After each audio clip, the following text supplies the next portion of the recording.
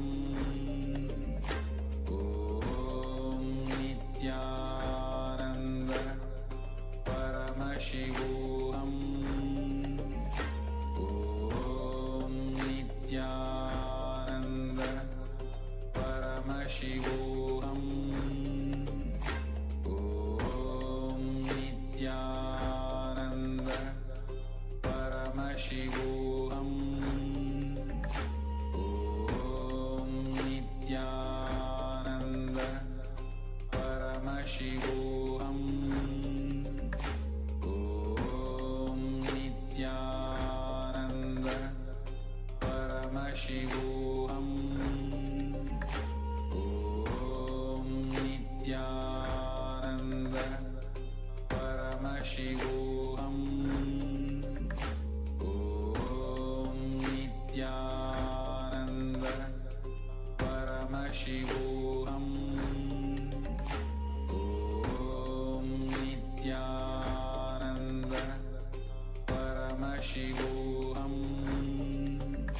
Om Nityananda Paramashivoham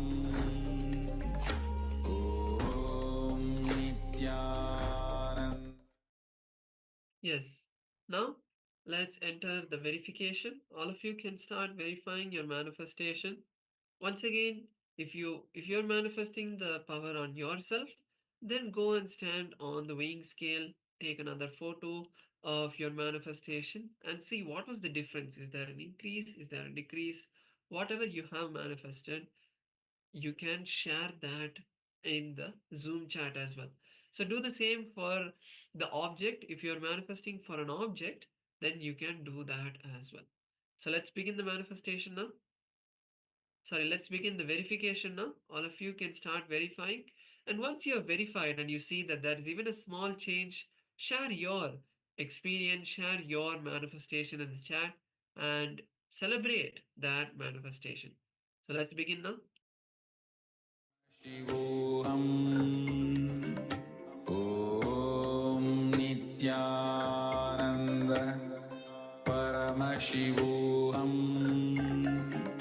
Om Nityananda Paramashivoham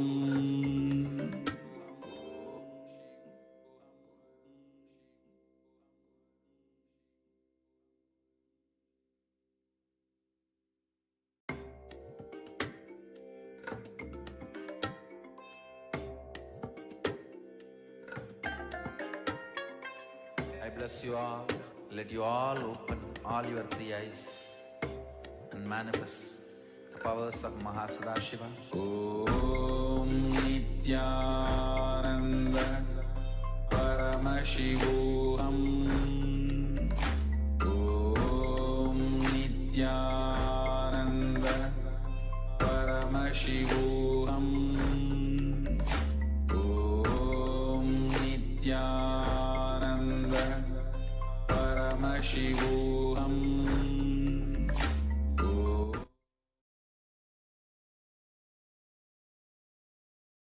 All right.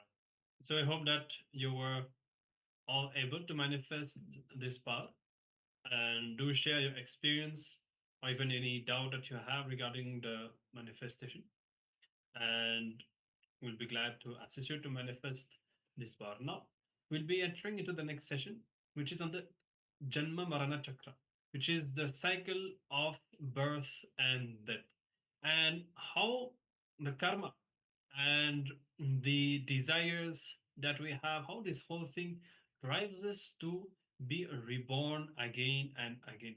And actually, Swamiji says the highest productivity that we have in life is to experience conscious death, which is nothing but the completion. When we can see, when we can break the pattern, breaking our mind. And when we do that, if we don't wait, see this whole cycle when it goes on, when we die, take birth again, we can exhaust all of our karmas, birth after birth, and all of that. And but there's also the possibility that we may acquire some more karma during this cycle. Now, if within this birth, having the great fortune of being the disciples of Paramashiva himself, if we can use that opportunity to complete and to break all of the karma right now, knowing that Swamiji himself does the major part, if not all of the job for us, then we will be free from the cycle of birth and death. By Swamiji's grace, with Swamiji's initiation, we will not be reborn. And unless we decide to consciously, which is different, but otherwise we will be liberated and live in Mahakailas. So this is an understanding. Let's now hear from Swamiji himself about these truths on the Janma Marana Chakra.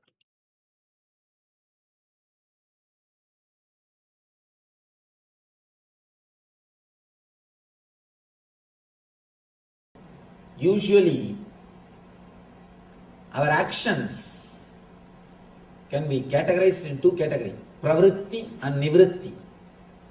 Pravritti means doing the action without the spirit behind it. Without the spirit, just doing the action. Nivritti means having the spirit. When you have the spirit, whether you do it or not, that very spirit will guide you. When you don't have the spirit and just do the action, the whole thing will be reduced to ritual. It will not be spiritual. It will not be spiritual. I always tell people, don't do, at least with me, don't do this Pada Puja and Pada Namaskar, all these things as a ritual. The big problem is, without understanding they will fall. And tomorrow, without understanding, they will blame. Both the way, these guys will be superficial. That is what we do with everybody. Before we fall, we don't inquire.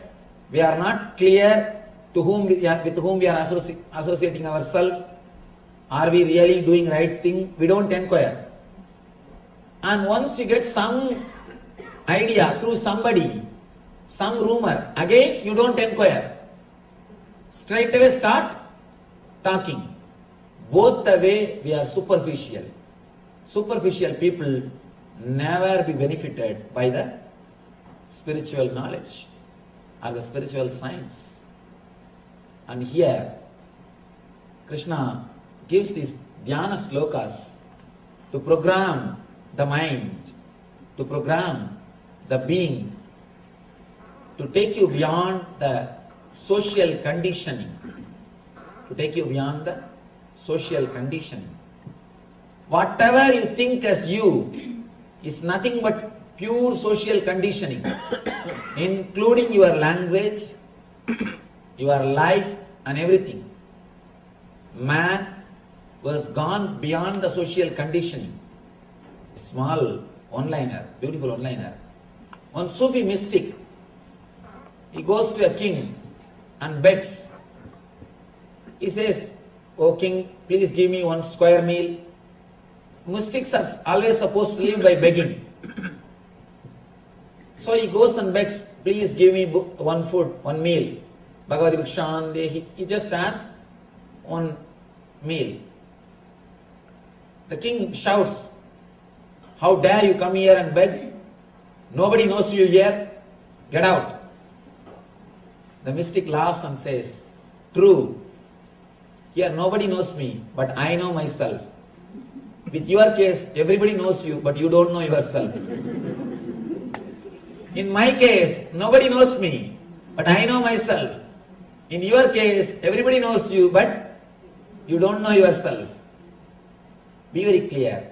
Only when you don't know yourself, you are bothered about all the dishonor or the honor. And let you be established in your inner space beyond the conditionings. When you cross all these 3 layers, sattva, rajas, tamas, and go beyond the causal body, you enter into the space where You are free from all the conditionings. Mamai vamso jivaloke jivabhuta sanatanaha manashashtan indriyani prakritistani garshadi. It's the same sloka. He says, people struggle with 6 senses. Shashtan indriyani, including mind. He says, you have 6 senses. 5 senses are this. The mind is the 6th sense. One thing important thing you should understand. According to me, mind is the only sense which needs to be controlled. All other 5 senses are just servants. Mind is the owner. Mind is the thing which jumps. And if the mind can be handled, then everything can be handled. Sariram yadavapnodi yachap yutkramadishvaraha grihid vaidani sanyadi vayur gandhani vasayat. The living entity in the material world carries its different conceptions of life from one body to another. As the air carries aromas, thus he takes one kind of body again, quits to take another. He says about again the samsara, the birth and death. Birth and death. Just how the air carries a smell, the consciousness carries your samskaras, the causal level samskaras, the mental print, and goes from body to body. Somebody asked me, Swamiji, will all the sins come with us? Please be very clear. Your sin or merit will not come with you, but the mental setup will come with you. For example, somebody has committed 100 murder. The 100 murder quantity sin will not go with him, but the attitude of committing murders will go with him and torture him. All your actions will be reduced to attitudes, like a capsule form, and that will go with you and torture the being. That is what Krishna says here. You will move from body to body. Ramakrishna says beautifully. It's like moving from room to room. When Ramakrishna passed away, attained Mahasamadhi, Sharada Devi is about to remove all the bangles, all the Mangalsutra, all the symbols of Sumangali. Immediately Ramakrishna appears and says, what are you doing? Where have I gone? I am here. I just moved from one room to another room. Why should you remove all these things? And be a Nitya Sumangali. From that day, Sharada Devi lived with all the things, just like a Mahalakshmi. With everything she lived. And please be very clear, today in the modern world, these are all very easy. Those days, 100 years ago, and that also a traditional family. She is born and brought up, she was living with the traditional families, but she did it. Courageous women. I always tell people, you should not remove just because the husband died. What is the need? There is no need. Either don't wear from the beginning. If you wear always. That's all. There are people who don't wear from the beginning. Nothing can be done. And if you wear all the time. Nobody can reduce the joy in your life. Nobody has got the right to take things away from your life. It is not that you started living only after his birth. It's not that you started living only after he came into your life. Then why should you die? There is no need. Two different individual souls are traveling together. As long as we are together, let us help each other. And when we have to depart, when the life takes us away, when the death departs us, makes us separate, let us accept the truth and live our life. And I always tell, Male should wear Mangal Sutra. Because only these guys go around. Male only, they only go around. Even if you see the percentage wise, statistics wise, only these people go around. Why should women wear Mangal Sutra? Male should wear Mangal Sutra. Because only they need some control. Anyhow, nothing should be. There is no need for you to renounce anything. As long as you live together, live happily and blissfully. And when somebody dies, naturally allow the being to carry on in their life. And same way, you can't give another one example like Ramakrishna and Sharada Devi. How intimate they were. What beautiful life they lived. Throughout the life, they never had any physical contact.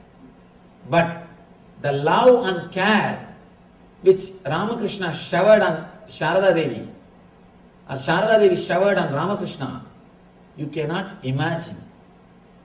You cannot imagine that such a wonderful couple existed on the planet Earth. Ramakrishna will never touch the money. He is a Paramahamsa. He will never handle the money. And he will not even wear the cloth properly. That's a big problem. And they say that only at the time of photographs he wore the proper clothing. In his whole life. Some 3-4 times. He will not even wear clothes properly. He will never touch money. But he will always collect the salary from the temple properly and make jewelries for Sharada Devi. Whatever money comes, the temple salary, he was a priest in temple. Rani Rashmani's Kali temple. He was a priest. So the temple will give salary for him. He will take that salary and tell somebody to make jewelries for Sharada Devi. Such a great people, such a wonderful love and care existed. And she also, even after Ramakrishna's death, she never felt Ramakrishna died.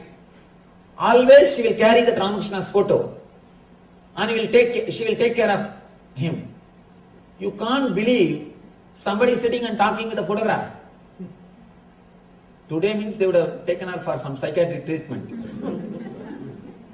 Because modern day can't understand that this can exist, this is possible.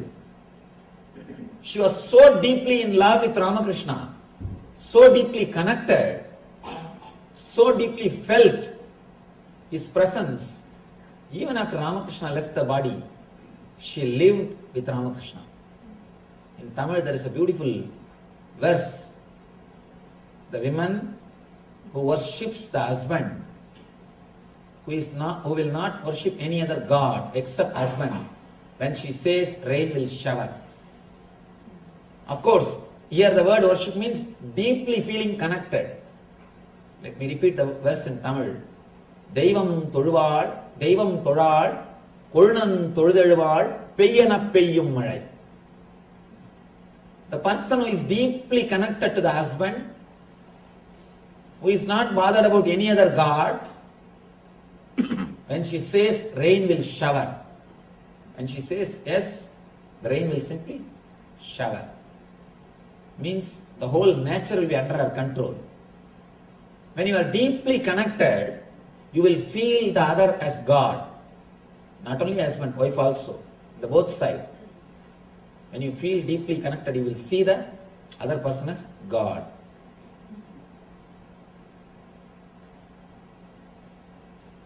All the social conditioning, when it is dropped, you understand your life and death is nothing but moving from room to room. You suffer because you are not able to leave the situations which you created.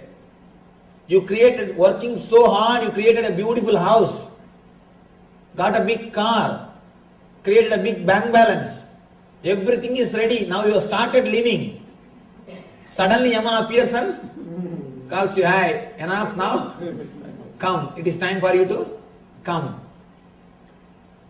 The only problem is, whatever you created, That is being taken away from you. That is the problem. That is why you are afraid. When you are out of the social conditionings, you are not afraid of death. You know it is just moving from one body, one room to another room. Srotram chakshus parshananja rasanam granamevacha adhishtaya manaschayam vishayan upasevate. The living entity, thus taking another grass body, obtains a certain type of ear, eye, tongue, nose and sense of touch, which are grouped about the mind. He thus enjoys a particular set of sense objects.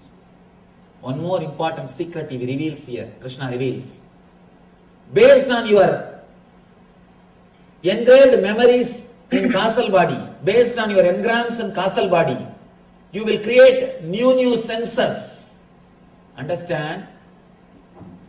You will create your eyes, ear, tongue, nose and sense of touch, body based on the engram which you have in the causal body. If your mind changes, your body also will change. That is why in Samudrika Lakshana, there is a science called Samudrika Lakshana in India. Just by seeing your body structure, they will tell everything about your mind. Because they know the secrets. How your mind changes the body. How your mind can change your whole body. Here Krishna says, living entity creates your Srotram, Chakshu, Sparshanam, Rasanam, Granamevacha. All the five senses are created by your mind. Please understand, not only every time you take birth, every day when you wake up from bed, your senses are recreated. If you can change your thoughts, I can assure within 6 months your face will change. Many people come and tell me, Swamiji, after I started meditating, in 2 months my face has changed. My whole body has changed. It has got a different grace now. Please understand, when you change your mind, really your body changes. You will have different grace in your being. Beauty comes by makeup, grace comes by meditation.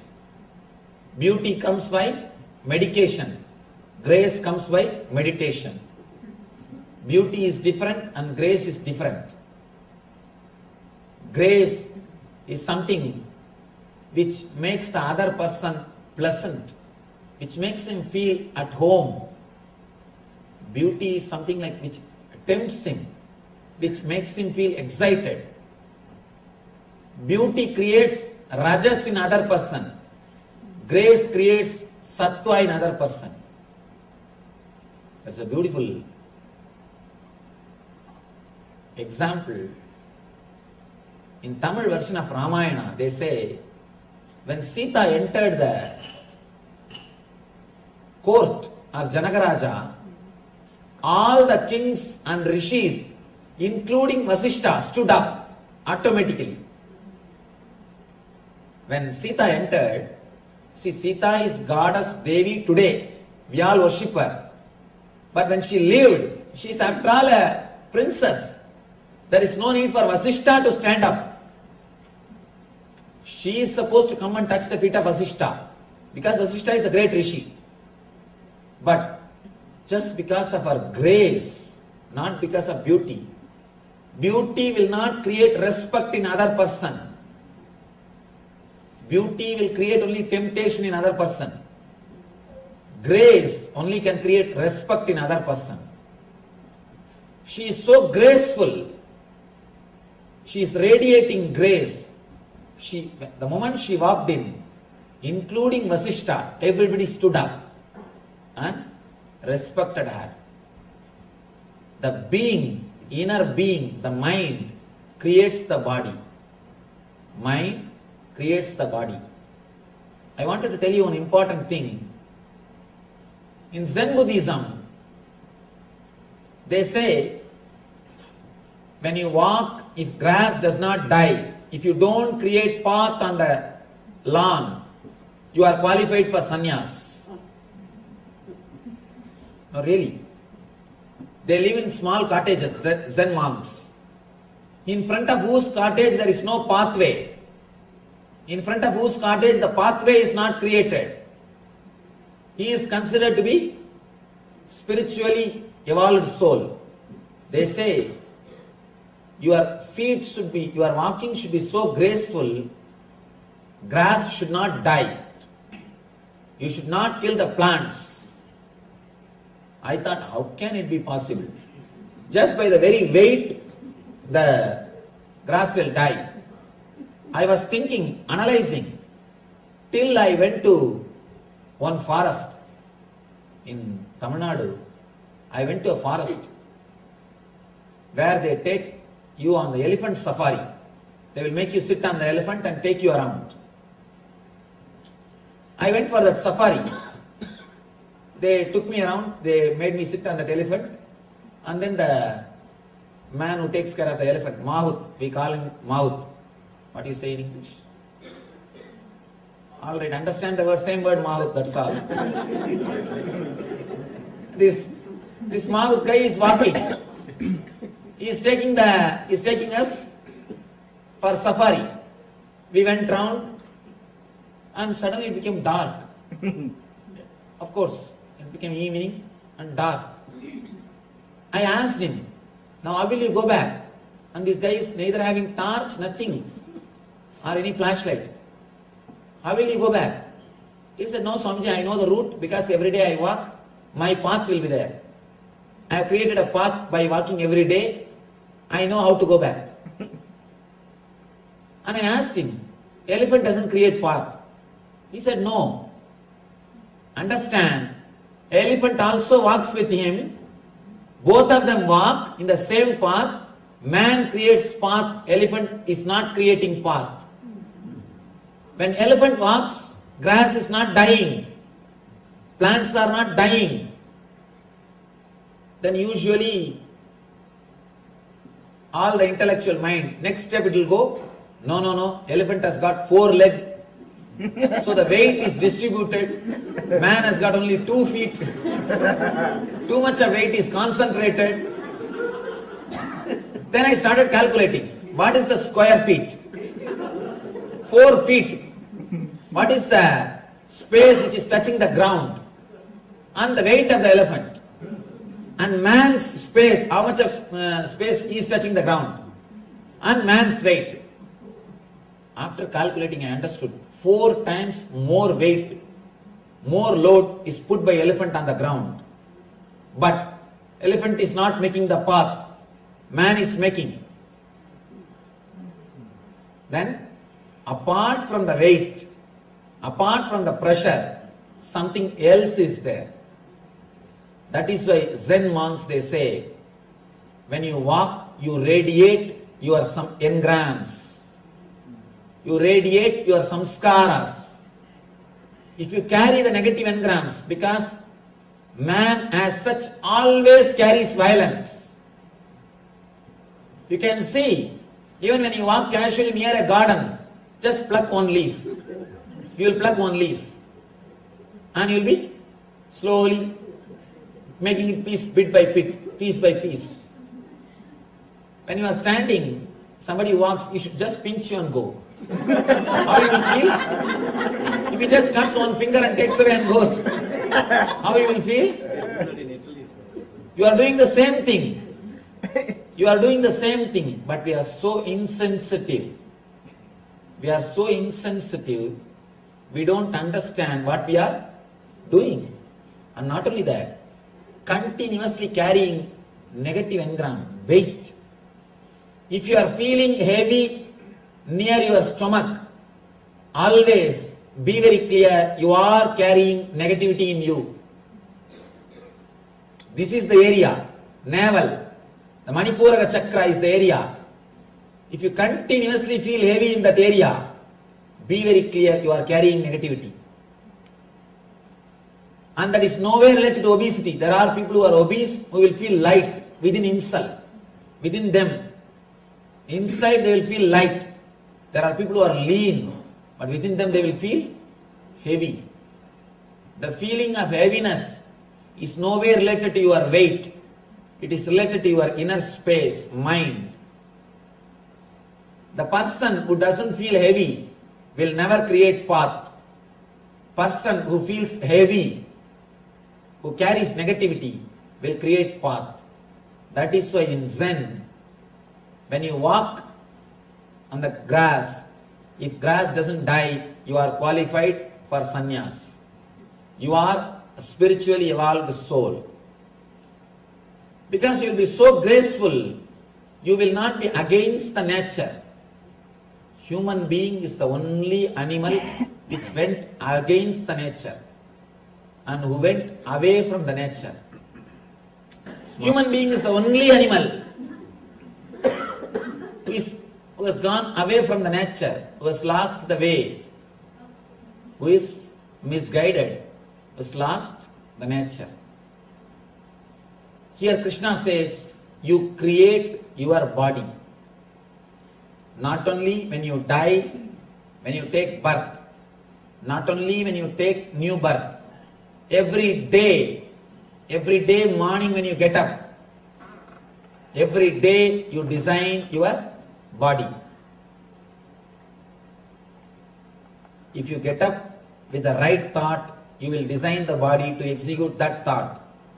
If you get up with some other thought, negative engrams, negative samskara, you will design the body to experience that samskaras.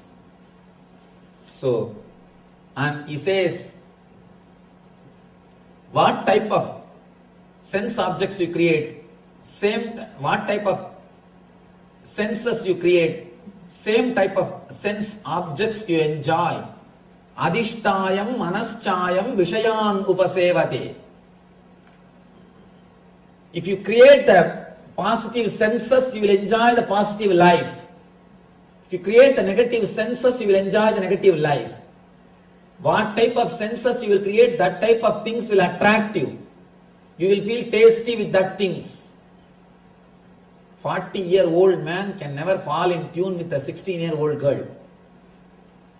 In India, I don't know about other countries. Because his taste is different. His maturity is different. Same way, if your senses are created by a positive samskaras, you can never feel attracted to the lower level desires. You can never feel attracted to the lower level sense objects. Your senses, how they are created, same way only your sense objects also will be there. Please understand, only your mind will help, only your mind can decide what type of problems you will create for you in your life. Because it is your senses which feels attracted to particular sense objects. If you create them with a strong, right, positive engrams, you will feel attracted only to the positive things. If you create them with the negative engrams, you will feel attracted naturally towards the negative things. Utkramandam stitam vabi bunyananva gunanvitam vimudana nupashyandi pashyandi jnana chakshusha. Nicely. He finishes the whole thing with a beautiful punchline. The fools cannot understand. He nicely fires people. And Krishna must have been a person with a lot of... See, the word muda must have been a slang word in Sanskrit. It must have been slang word in Sanskrit. The foolish cannot understand how a living entity can quit his body, nor can they understand what sort of body he enjoys under the spell of the modes of nature. But once one whose eyes are trained in knowledge can see all this. I always insist. Morning, when you get up from the bed, with what thought you get up, that thought is going to play a major role on the whole day, on your consciousness. Understand? Usually how we get up? The moment you feel you are awake, slowly you feel that you are in the body. First thought will be either the fear that you should go to office or the greed that you should do something. The moment that fear or greed comes, you just jump out of the bed and slowly with closed eyes you ask, hey, what is time? If they say 8:30, just you jump out of the bed. You catch this body with the thought of fear or greed.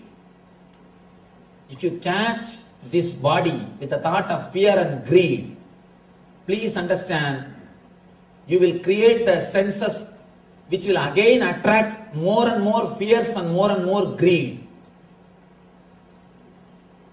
Please never get up from the bed with fear or greed. Have alarm. The moment alarm rings, it will be just 2-3 days practice. After that it will become an automatic system in you.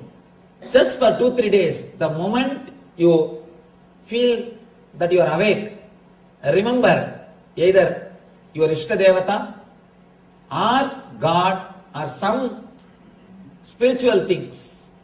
If you are attached to some master, remember your Guru. If you are attached to some God, remember that God. Something spiritual. Please don't enter into your body through fear or greed gate. There are so many doors to enter into your body. Don't enter through fear gate or greed gate. Then you will create the body which will attract more and more fear and more greed. Morning, the first thought should be spiritual. Enter through the spiritual gate. Remember, some divine thing, some God or your master, and just say Namaskar. Oh God, you have given me one more life, one more day. Please be very clear. You are waking up just because of His grace. It is not that everybody who has gone to bed is waking up. It is not that everybody who has gone to bed is, they are waking up. No. Be grateful. You extended one more day. Extended stay. Just like extended stay America, we have to say extended stay planet Earth. Your every day is extended stay planet Earth. Please be very clear. Just be grateful for one day extension. So nice. You gave me one more day extension. Oh Lord, thank you. Let me come out and live in your world happily. One more day. Please be very clear. Don't think waking up is your birthright. No, it's a pure gift. It's a pure gift. It is not your birthright. Even your birth is not your right. What to speak about? Waking up. It's pure gift. Just feel grateful for that great gift and get up. When you wake up with the spiritual thought, whole day you will see, you will have that same consciousness, same kind of inner space. You can see practically. Morning if you get up with an irritative mood, whole day you will carry the same mood. Because that samskaras, that engrams will stay with you till you again fall into the causal body. From causal body you get up and come out. When you reach the physical body, on the way, what samskaras you pick up? It's like a mall, that three bodies. Sattva, Rajas, Tamas. The pranic sarira, mental body and etheric body. From causal body you travel up to physical body. That time you see a big mall. Whatever you samskaras you pick up, based on that only you will design your physical body. Every day you recreate. If you want to see the reality, truth behind these words, just 21 days, get up with a spiritual thought. Today go and take photograph of your face. passport size photograph. 21 days, get up with a spiritual thought, with the remembrance of divine. You will see your eyes will be totally different. Your eyes will be totally different. And one more thing, when I say some word, I take responsibility for that. I know the truth behind this word. That is the reason I am explaining. Please be very clear. I am not giving you some theory. This is the science with which I worked. At least 100,000 people are regularly practicing the meditation techniques which I expressed from my experiences. I tell you from that authority, this is one of the ultimate, I can say, deeper level technique to transform your whole consciousness. Don't pick up tamasic, rajasic engrams. When you come out, if you pick up the greed or fear engrams, you will create the body which will radiate greed and fear, and in turn you will attract the incidents, greed and fear in your life. When you get up, come out of causal body to physical body, pick up sattvic engrams, sattvic samskaras, peaceful, blissful memory. Remember some God, some Guru, something which gives you the spiritual thought. Come out. That is why our masters say, early morning when you get up, do meditate. Meditate a little bit. At least that first few seconds, your whole inner space will be new. So he says, only a person with knowledge can see the truth of this science. So now, whether you are a person with jnana chakshu or muda, only you have to decide. Here Krishna says, foolish cannot understand. Person with jnana chakshu can see the truth and understand. Now the whole truth is in front of you. It is up to you to be a muda or to become a person with knowledge eyes, jnana chakshu. It is now up to you. Let us pray to the Parabrahma Krishna, ultimate energy, universal consciousness, cosmic intelligence, to give us all the experience of eternal consciousness and make us beings with jnana chakshu and establish us in eternal bliss, nitya ananda. Thank you.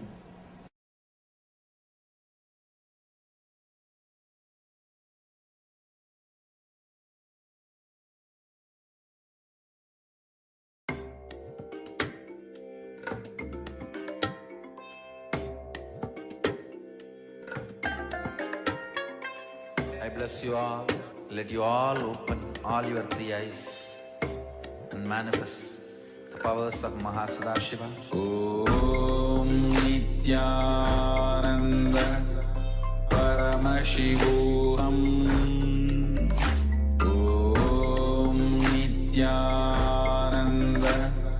Paramashivoham. Om Nityananda Paramashivoham. Om Nityananda Paramashivoham. Om Nityananda Paramashivoham. Om Nityananda Paramashivoham. Om Nityananda Paramashivoham. Om Nityananda Paramashivoham. Om Nityananda Paramashivoham. Om Nityananda Paramashivoham. Om Nityananda Paramashivoham.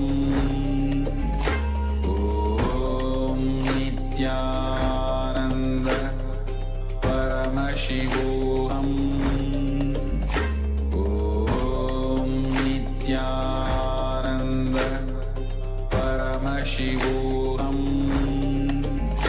Om Nityananda Paramashivoham Om Nityananda Paramashivoham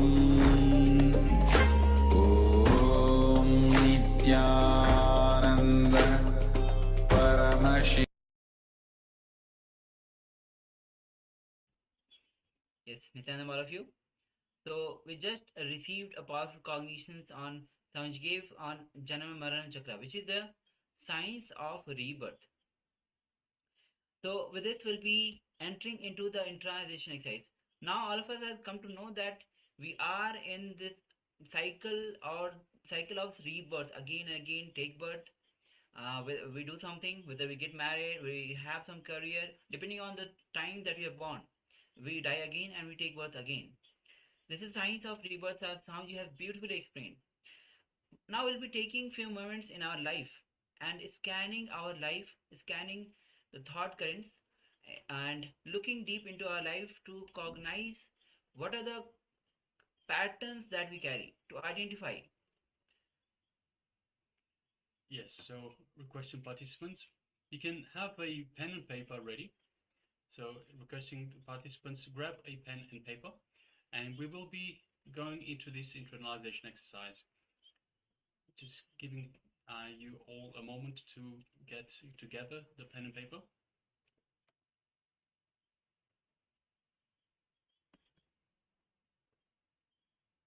Says requesting, first of all, requesting all participants that have got their cameras switched off, request you to please switch on your cameras and please be available in the camera frame. So we have Rishi Razdan, we have Marvin, we have Zhu Xuan, we have Ma Suganyana, we have Ma Sally Chen, Ma Xia Wu, we have Jin Ling Hong, we have Fu Fang Zhen, Ma Amrita Bandini, and Ma Nitya Agora Swarupini, requesting everyone please switch on your cameras. If you've come on camera, thank you.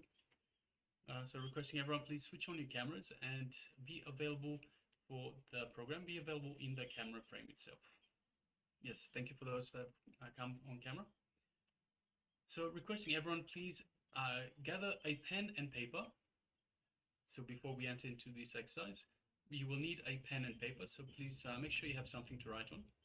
Of course, if you haven't got pen and paper, if you want to just type, you can do that as well. All right, so once you have a pen and paper or something to write with, we'll be entering into this internalization exercise. So let us scan your life and see, are you stuck with any thought currents? And if so, in which dimensions of your life are you stuck? Any thought currents, any karma patterns? So have a look in all the dimensions, whether it's health, wealth, relationships, spirituality, and all other aspects of your life. So we'll be projecting the slide for you shortly. For each of the karma pattern that you identify, write what steps you will take, what powerful cognitions you will apply. So write what is the liberating powerful cognition that you will apply. So once again, scan your life and see where you are stuck with thought currents, with karma patterns, in which dimensions of your life. So scan through each dimension of your life, each one by one, health, wealth, relationships, spirituality, and all other aspects of your life, whatever aspects of your life you have. And for each karma pattern that you identify, write down what is the liberating, the powerful cognition that you can apply, that you will apply. So requesting everyone to please start this. Just one moment, we're going to display this slide. Yes, so the slide is now displayed for you. Please go ahead and start this exercise.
Yes, Nityanam, all of you.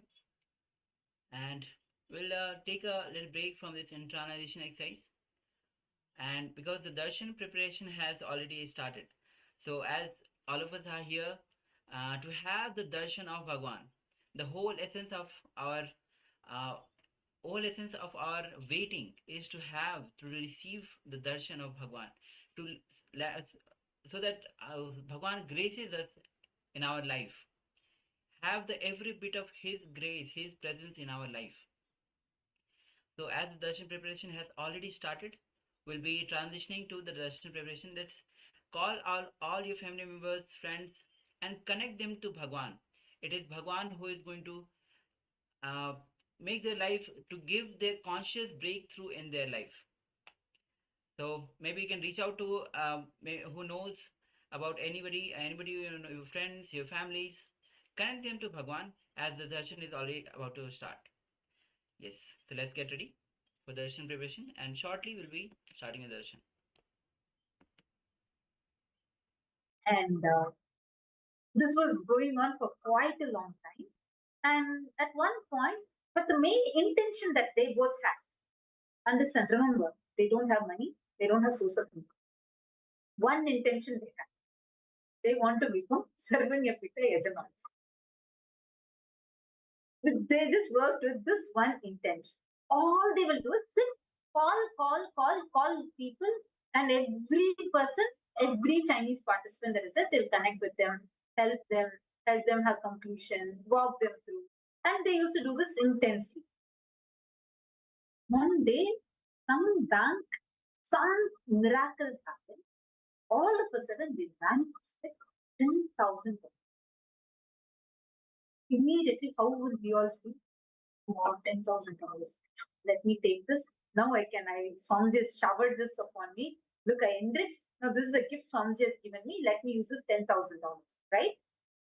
But they decided, Swamiji has blessed us with $10,000. That time, I think it was Guru Purnima or Jayanti. Immediately, they decided to offer it as Tulabharam to Swamiji. Whatever money manifested miraculously in the bank, they just offered it to Swamiji.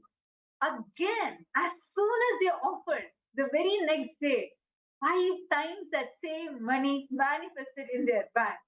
And every time they manifested it, they kept offering it to Tulabharam. They made it like a cycle. Actually, that's why you'll hear so many Chinese participants coming and offering Tulabharam every single time, because this became like a big trend. Every time when miraculously money will come in the bank, they won't know how it's coming. The bank will confirm to them that this is their money and will offer it to Swamiji. Again, it will become double, tripled amount. And then, just like that, today, both of them are separately Sarvanyapita Yajamans, and they have become Kailasa-vasis. Understand, this is the power of causing others reality. I can go on sharing. There's endless stories. So many people's powerful experiences. This is really the power that causing others reality has. How many of you here want to be part of this experience? How many of you want to have this experience? How many of you want to start manifesting that enriching? Enriching is a power. Enriching is not, oh, okay, I'll just go talk something and happen. No. Enriching, you try as much as you want, unless you break that completion happens in you, that pattern is broken in you, the other person will not be able to shift. That is the beauty of enriching. That's why by the end of enriching someone, you will feel enriched yourself. Like I have always had this experience. Whatever problems I might be stuck in, when I come for the program, I will see people ask that exact same pattern or similar questions. Then I just say, Swamiji, please tell me the solution for it. And by the time I enrich the other person to have a shift in that, really I will have a shift in that aspect of my life. That's one of the reasons why I really enjoy being an part of the program, being an acharya, because it is an experience not just on the receiver's end, even on my end, because of course we are just an instrument for Swamiji to flow through and enrich. And in that process, even we gain so many powerful cognition tricks and breakthroughs. See, anyone, whoever wants to become Sarvanyapita Yajaman, Sarvangipita Karta, or you want to become a Kailasavasi, whatever your intention might be. Causing others reality. Just take up causing others reality as your intention. Like just take it up. Like a bow, you can take it up. Just become active in that. I understand many of you are going for jobs or you're managing your children, your family. It might be hectic for you, but at least in a day, spend few hours. Decide to take up this enriching and causing. By that time, you cause a few people, enrich a few people, make them have that shift. Like the best for me was when I actually saw both of these Chinese people. I am saying Chinese participants because I saw them. The way how if they used to come and sit in the program, and every day I'll also see them. They'll be sitting continuously. They'll be attending the program one side, one more side they'll be making calls. They'll be helping people, helping people, helping people. So many people. See, they didn't have money, but they will sit and cause people to have breakthroughs, becoming serving a Pidajmas. You used to wonder, wow, so beautifully Swamiji has made this for them. Then, in a matter of few months, I think 2 or 3 months, they had the first breakthrough, $10,000. Second breakthrough, third breakthrough. And they became serving a Pita Yajaman. That was like, wow, without having any source of income. See, this is a real possibility. This is the power of your living. That is why Swamiji says, enriching is the power of your living. Just by the way you live, enrich and live, things will manifest for you. You will see, logically, it won't make sense. You'll be like, hey, wait, what did I actually do? My action plus my effort. All this should have only given this as a result. But from where did that result come? Secret key is Swamiji. The person who's manifesting the result for you is Swamiji. All you need to do is focus on the process. When Bhagavan Krishna in Bhagavad Gita says, Karmanye vadikaraste maphaleshu kadachana, he does not mean that you should be powerless and say, oh, I'm working. Okay, Bhagavan has told I should not be thinking about my result. No, he just means your action is not really equal to the result because result is in his hands. You focus on the process you are supposed to do, you will be showered and showered. That's literally how I feel like in Kailasa, any of our projects, whatever we do, everything, it is just like this. I'll feel like, wait, whatever actions or whatever effort I'm putting is so tiny. But always I'll feel like Swamiji will shower something like to some other extent. I'll feel like there is no connect between what I am trying versus what Swamiji is showering. But that is his grace. That is his grace. All he wants you to do is, Swamiji told at one point, like I was feeling stuck in some project, something. And that time, like so sweet, Swamiji will actually attend to each one of the Kailasavasis. It's like you're part of this very own family, this very own extensions. That's how it is. So even one smallest, tiniest problem you have, Swamiji himself will actually attend to it. And it will not like just be attending to it. It will be like Swamiji will be personally being there with you, taking care of you at every level. This Kailasavasi lifestyle. And actually, so Swamiji was like, Swamiji told at that time, see, for all of you in Kailas, whatever, it's not what you're doing, like that is not the main thing. But I actually do everything for you guys. I even prepare the result. Everything I keep it ready for you guys. All you guys need to do, it's like the food is prepared, been done like nicely ready such that you don't even need to bite it, you just need to swallow. Only the action required is you need to open your mouth to swallow that. That's all. That level, Swamiji does everything for you. The action you need to take is only required for you to receive the prasada he is giving. And understand, wherever you might be sitting in US, any part of the world, you may be having a job, you may be having 10 other commitments to do.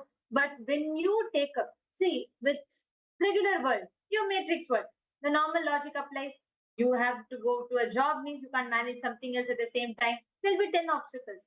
But understand, with Swamiji, that is why whenever people take up a commitment with Kailasa, ask any Sarvajñapit Yajaman. Actually, so many of the Sarvajñapit Yajamans have joined with us today. How many of you felt after you became an SJP, you actually started manifesting more money? You just started manifesting more wealth in your life and you started having more and more breakthroughs. How many of you have experienced it? All of you can ask any SJP Yajaman. They'll all tell you the same exact cut copy paste. Everyone will tell you. I don't know what happened, but somehow right after I became an SJP, somehow wealth started manifesting in me. And understand, when you commit to do any of the Kailasa work, Swamiji takes care of your work. I have seen this multiple times. I have witnessed this, experienced this. One of the best experiences when there's a devotee from Bangalore, one of the Adinavasi's father, and he's a very sincere devotee, quite like long time connected, and he runs a factory. So he has a lot of workers and in the factory, and his job is such that he can't leave the factory and come. So the wife and daughter used to come for the programs. Wife, son, and daughter used to attend the programs. So the dad used to not really get much time. So he was like trying, and at one point he decided, you know what, I'm going to leave my factory and go, and I want to go and spend time in Swamiji's ashram. Like I want to spend time with Swamiji. I want to attend the program. You know what he did? He didn't tell anyone. He said all the factory workers, because if he shuts down, there'll be loss, and their company was not like, it was doing okay managing, but it was not doing financially quite well at that point in time. So you know what he did? There's a Gurumurti picture. For some of you older devotees might know, there's a beautiful picture of Swamiji sitting under the banyan tree, and that's called the Gurumurti picture. So he took that photograph of Swamiji and he went and took and put that on the CEO chair of the factory, like of the company. He put that photo of Swamiji on the CEO chair, and then he said Swamiji, I don't know what you will do, but from this moment on, you are responsible for my factory. I am coming to your program. You take care here. I am leaving everything and coming to you. So you are only responsible to manage all of this, right? And he put Swamiji on the CEO chair, and he came to the Vidhi ashram, and he was attending the program.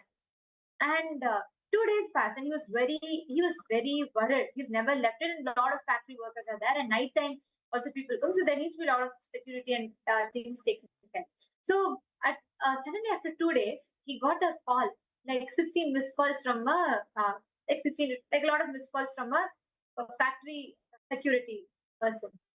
So he was like, really, he panicked. He's like, yo, did something happen? And, did I not attend to something and left? So he called him back, and he was like very concerned. He asked, what happened? Then he said, I don't know what is happening, but every day, night, I see a tall figure in orange robes with long hair walking around in the factory. I'm getting terrified. I'm not able to guard this place. There is someone walking here. I'm not able to see that person. I'm not able to identify who that person is. There is someone with saffron robes and long hair who is walking here and who does rounds, and he's continuously monitoring. So I'm very, very scared. And then this devotee, he was just like, he got goosebumps. And the security person said, and that person is guarding much more better than me, because he's taking care, he's going rounds everywhere and he's taking care of everything. But I don't know what it is. And and of course, the entire factory knew that he was deeply connected to Swamiji and all that. So you may be connected to your Swami. I wanted to tell you, and I'm very scared, and I don't know, I can't stay in this factory alone because I've never had such experiences. And that moment, this devotee had tears in his eyes. So next day morning, this happened in the night. Next day morning, he went to Darshan and he told Swamiji that, Swamiji, this is what the factory, the worker saw you, and he had your Darshan, Swamiji, and he's saying that you're walking around in the this thing. You know what Swamiji said? Swamiji looked at him in a surprised expression. He said, you put me on the CEO chair, then what do you expect me to do? I only have to walk and take care. No. Then Swamiji told him that the moment you do my work, you left your factory to do my work, and I will do your work. When Swamiji does our work, we know he's the best. Come on, that's the best place to leave it. And that experience, it was so, I got goosebumps like the first time I heard it, and still every time I hear it, it's like an amazing shift for me. When you leave, nothing matters. Understand? When you leave, there might be your job, there might be your like obstacles, something or the other. And you always have reasons. As long as you live in the matrix, you have to attend to your children, you have to attend to your family, you have to attend to your job, you have to attend to your work commitments, you have to attend to this and that and whatnot. There are always reasons.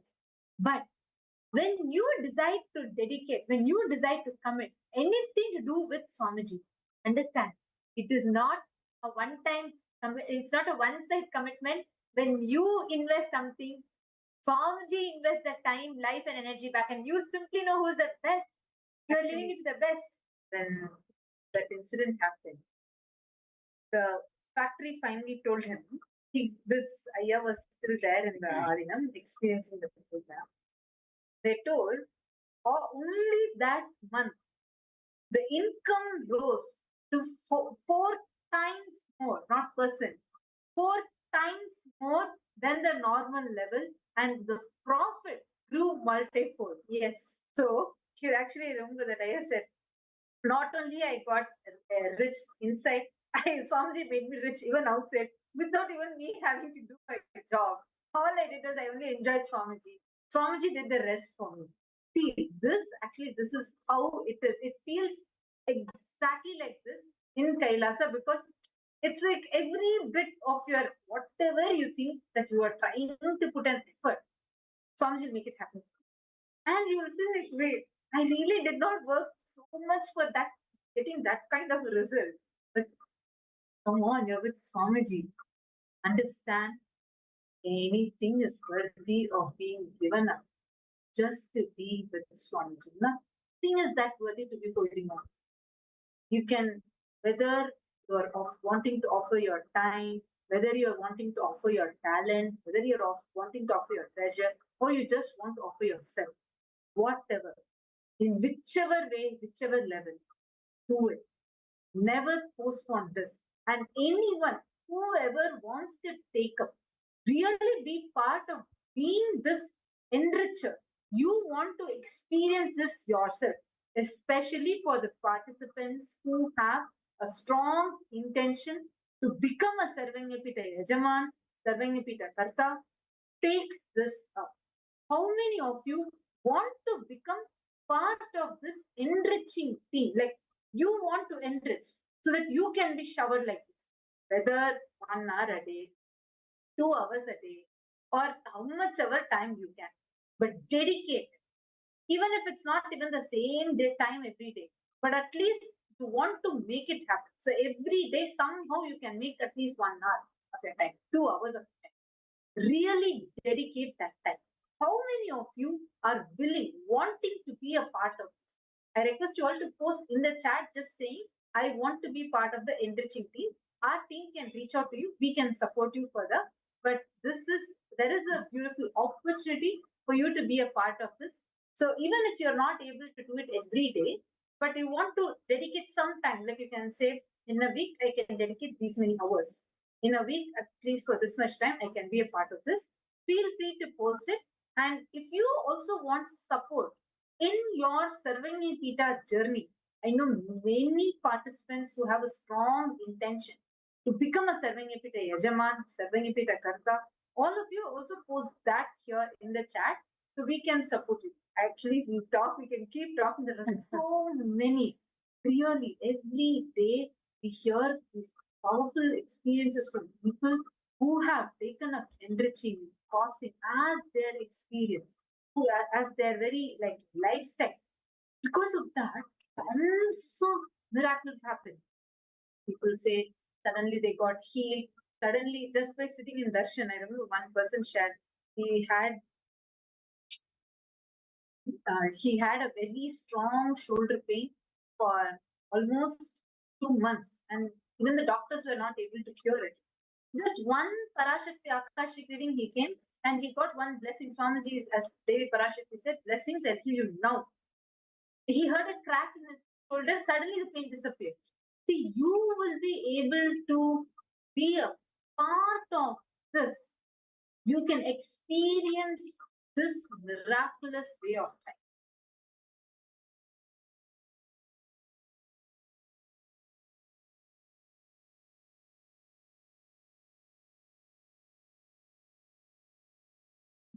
How many of you want to be a part of this kind of miraculous way of life?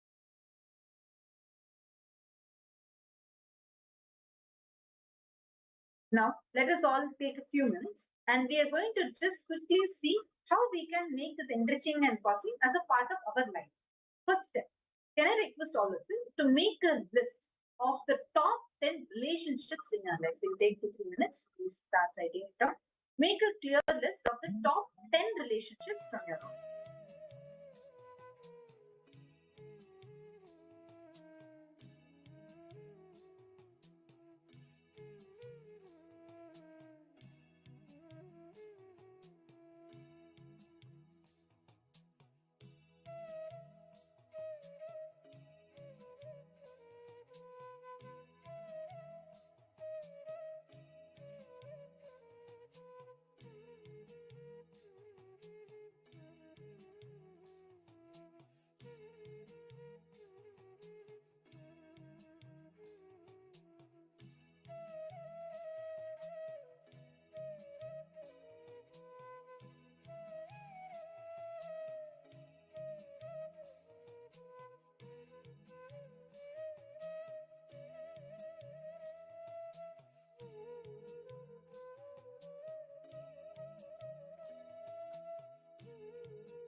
Hope all of you have made a list of the top 10 relationships in your life. Finished? So now, let's go to step number 2.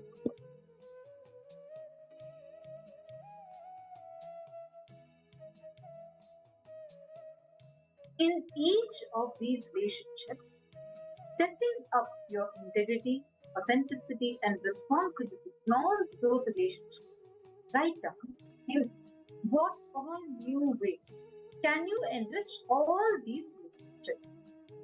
I request all of you to pen down whether it is your son, your daughter, your husband, your wife, your mother, your father, your friend, anyone, or it is Swamiji, whichever relationship, how are you going to step up your integrity, authenticity, and responsibility in all these relationships, and your new ways, how you feel you can be more enriching in those relationships. So in any of these steps, if any of you have any questions, I request all of you to post it in the chat and ask. We can definitely help you. Now let's enter into this step.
Try to start enriching anyone and everyone that comes in your breathing space.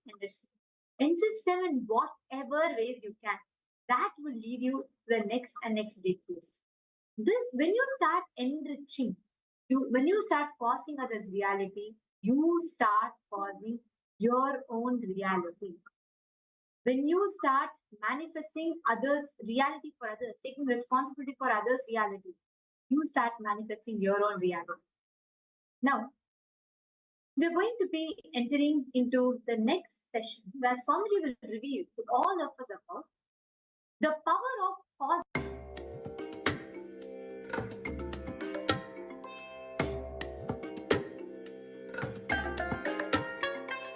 I bless you all.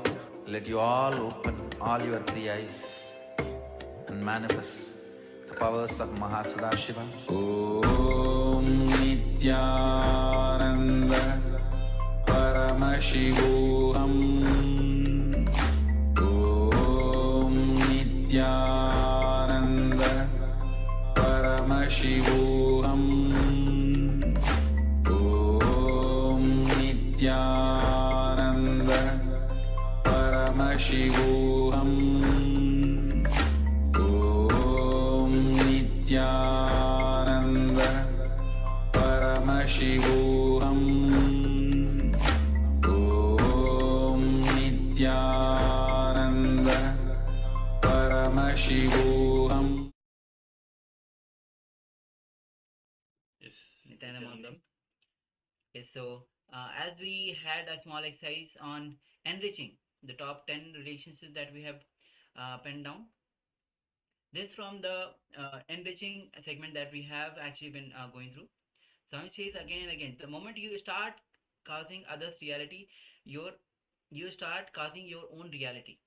So it says again, when you actually are in the depressed mode, or when you are rotting with the depression, the first thing that you should do it, start causing others reality, start enriching others. Malishka says, I want to be part of enriching. Very good, ma.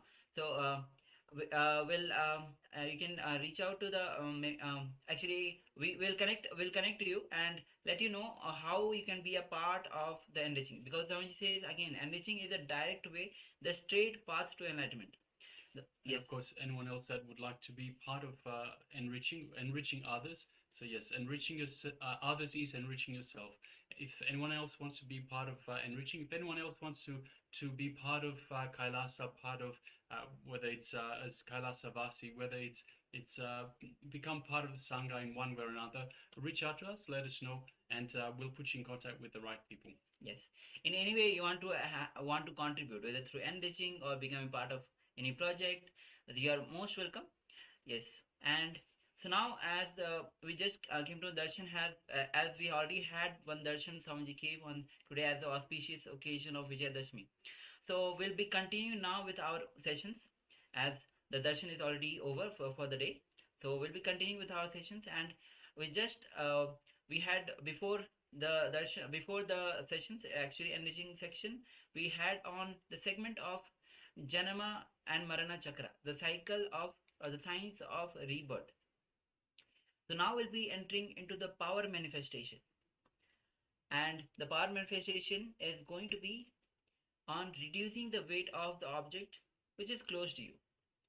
So take a moment to have a small object which you can measure. If you have the weighing scale, that's great, and if you don't have the weighing scale, on your mobile phone you can download the application which can weigh the scale, measure the weight of the object. So that's why you should take the small object so that your mobile phone doesn't get damaged. So take a moment to have the initial measurement, the weight of the object, and then we'll move to the next step.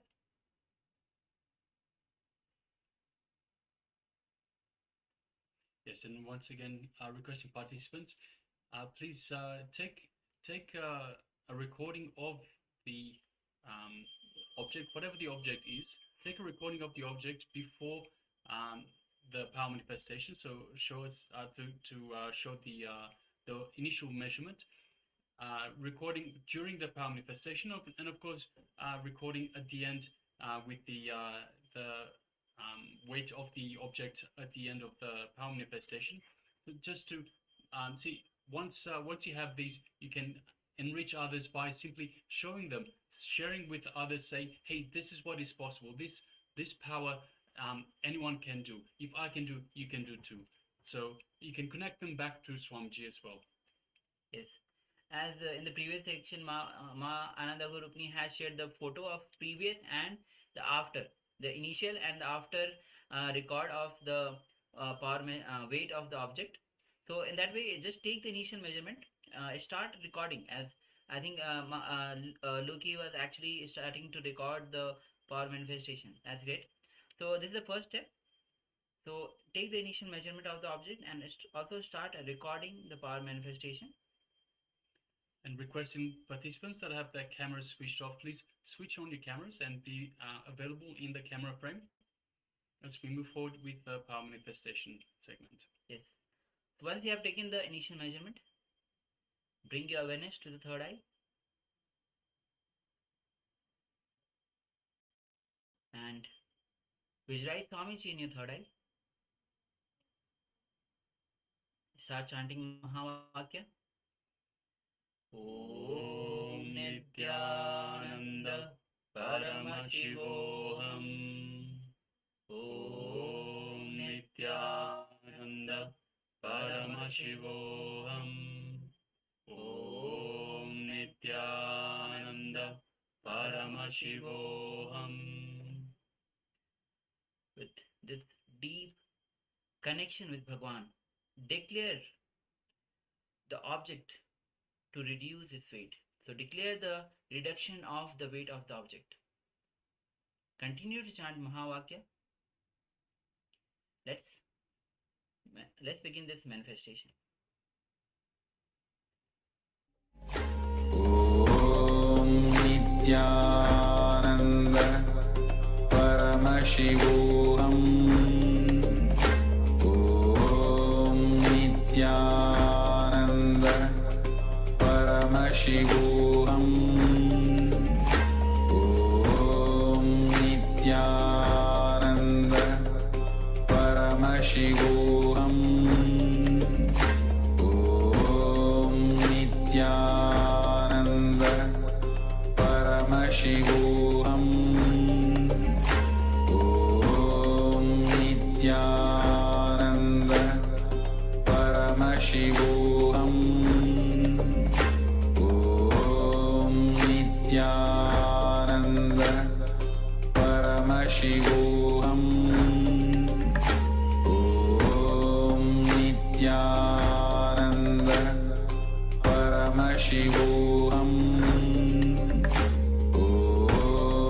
Nityananda Paramashivoham.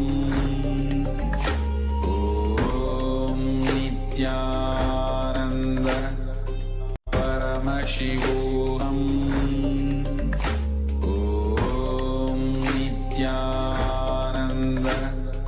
Paramashivoham. Om Nityananda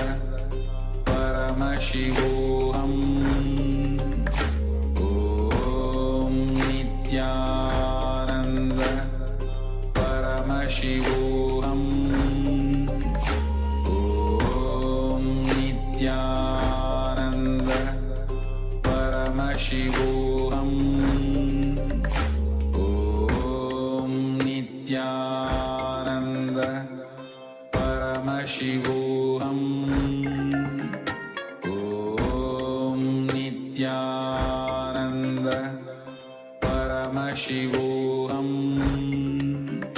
Om Nityananda Paramashivoham. Om Nityananda Paramashivoham. Om Nityananda Paramashivoham. Om Nityananda Paramashivoham. Om